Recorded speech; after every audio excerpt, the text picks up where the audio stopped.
guys, how you doing? It's Henry at Mowers and Blowers. Welcome to another weekend product review.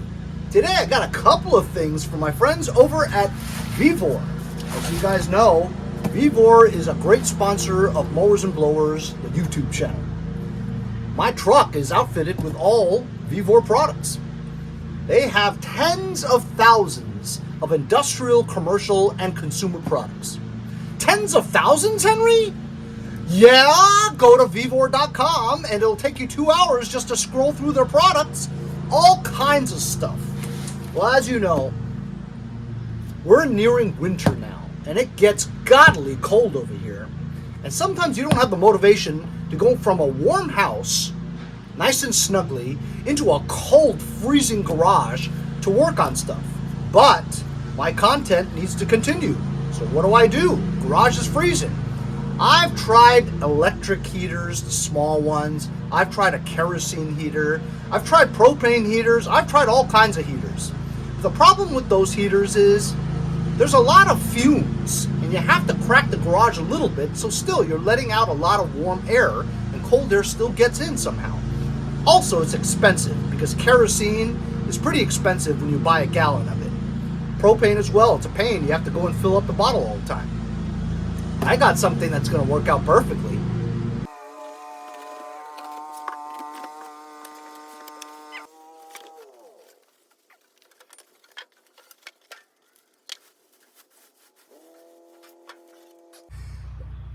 It's a shop electric heater. You know how you go into a workshop or a mechanic's garage and stuff, you see this thing placed somewhere on the roof or something, and when it gets to a certain temperature, you have heat that the fan is blowing out, industrial strength. So it probably takes a decent amount of electricity to power this thing because it's all coils, right? But I've got solar panels. My electricity is practically free! Free! For free! That's right, free. I'm going to have to read the instructions on how to put this thing together. As you can see, really cool look, huh? I like the white. Of course, white in the garage will get dirty fast, but whatever, it still looks nice. You have the directional fans over here so that you could, direct which way the heat is going. If this is up high in your garage, you direct it low, but as you guys know, heat rises. So I'd be okay with just putting this on the floor, because it's going to rise anyway. Here's the instructions, and it comes with a remote control so that if it's way up high somewhere, just turn it on with your remote control. You got your bracket here. I'll have to figure out how to put this together.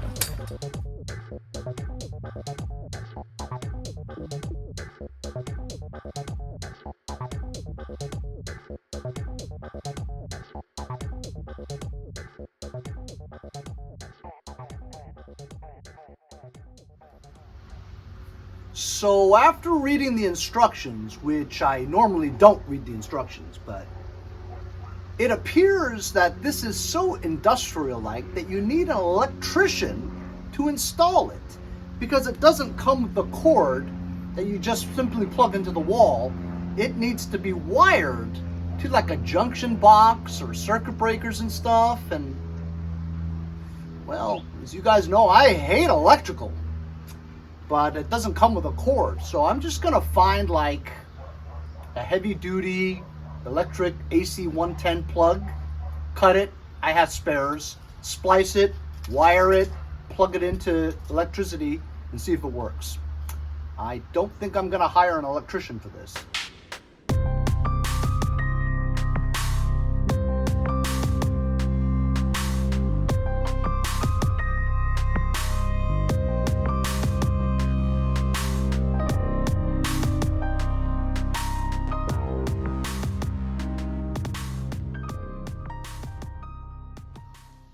So I have like this computer cord. It's pretty thick, right?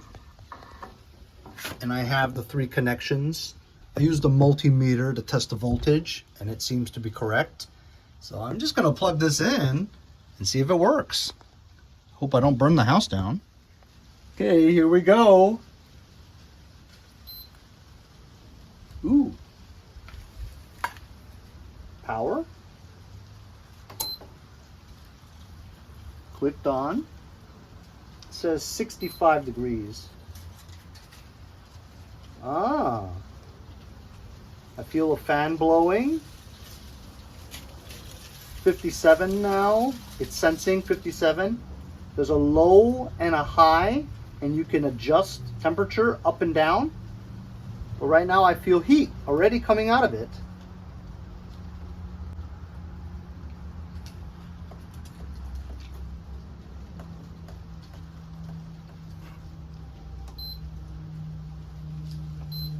I see. 65 is the target.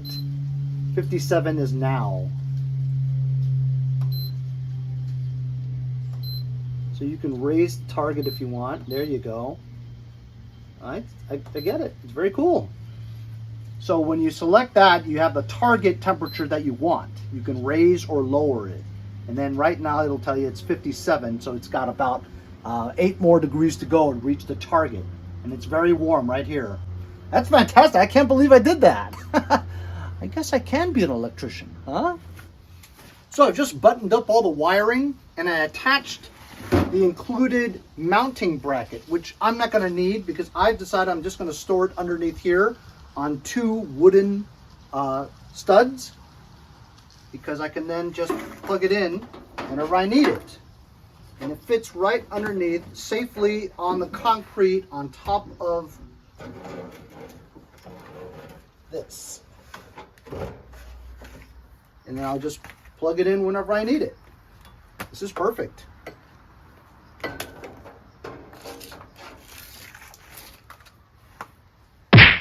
So this is the Vevor industrial fan heater. It's exactly what I needed for my garage for the winter. Now I can wrench 365 days a year. I'll leave a link in the description if you guys want one. One of my sponsors, Vevor, has sent me something again. I wonder what it could be.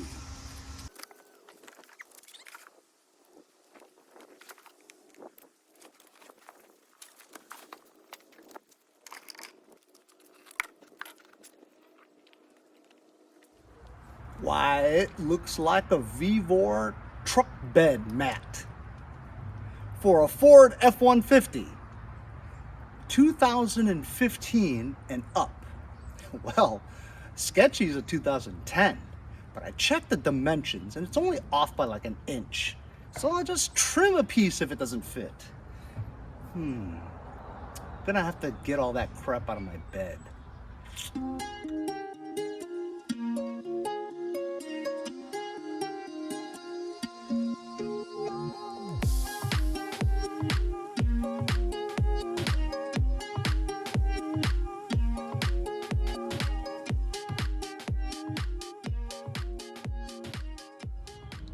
Check it out, check it out.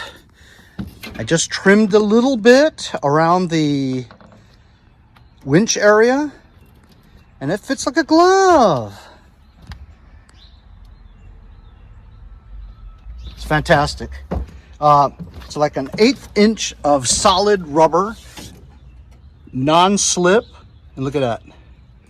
Fits perfectly from Vevor. Half the stuff I have on my truck is from Vevor. But look, they outfitted my truck beautifully.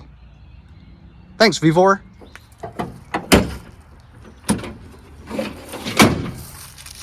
If you guys want a truck bed mat like the one I just got, I'll leave a link in the description. See you guys next time on Mowers and Blowers.